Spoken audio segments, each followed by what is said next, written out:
My name's Julie Robinson. I've been fostering for over 20 odd years.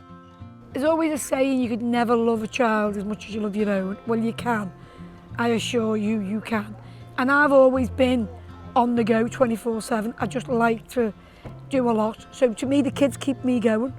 They really keep me going. And it's just getting up in the morning and shouting I love you, or the baby even now just looking in the cot and the first thing's a smile. To me, that makes my day.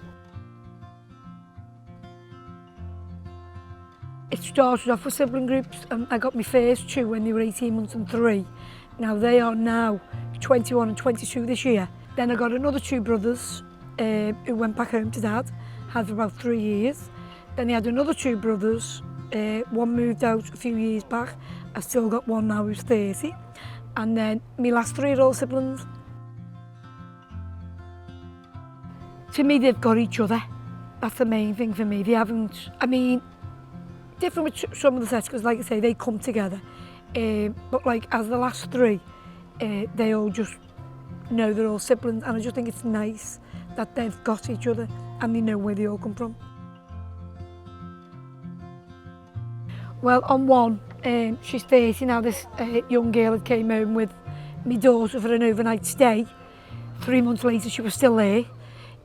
So then we went down the road for social service and she became to live with me. She got married a few years ago, and I was invited to her wedding as the mother of the bride, and that was a big moment for me. She'd done a speech, and there's no way I'd say it because I'd be crying. I think the whole room felt it. She's just a lovely person.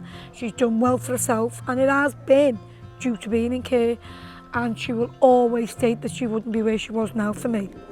Another 2 boys also went home to the father, and the oldest one now is 20. Every Mother's Day, without fail, he'll text me wishing me happy Mother's Day. And even that, just a text. If you haven't heard from him for months, years, but I'll get that text every Mother's Day. Well, I had a lot, you see, because I'd been with the kids, most of the children that come into care, I'd already like witnessed it in my own life over years. So I knew what kids were feeling. So it was a quick process for me, I think. And it was more so because of my background.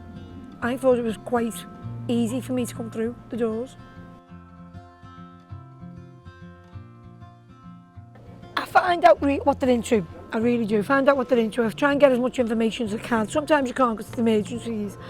And it's like the first 2 boys I got, one was into Spider-Man, one was into something else. So I went out and bought the quilt covers, I bought the pyjamas, just so they had that little bit of welcome when they come into the bedroom to see, you know. And the first 2 I did get, they did come on a settling period.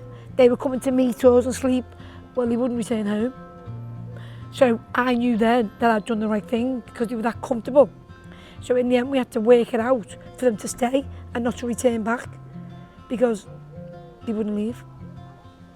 And I think that's because I made them welcome and I had little things there that they liked.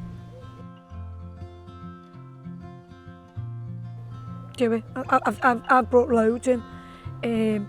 Because even where I live now, I've been there 6 years, and the neighbours have only found out this year that the children weren't even mine.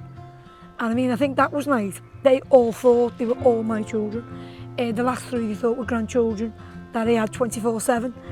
But no, Joey, I love it. I love it. It's so rewarding.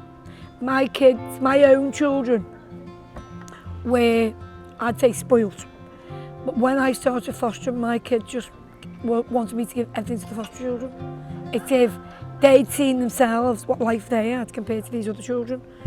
And where I've got a few of my children that like high stuff, expensive stuff, they weren't bothered no more once I started fostering. It was all about give it to them. And that was so good of my kids to do them, I think. So I would encourage a lot of people. I mean, I've got some now on board, just going through now doing it. We here on the Wirral are in desperate need of foster carers, so if you feel that you can offer a loving home to a child, whether that be an infant right the way up to teenagers, then please don't hesitate to get in touch with us for an informal chat.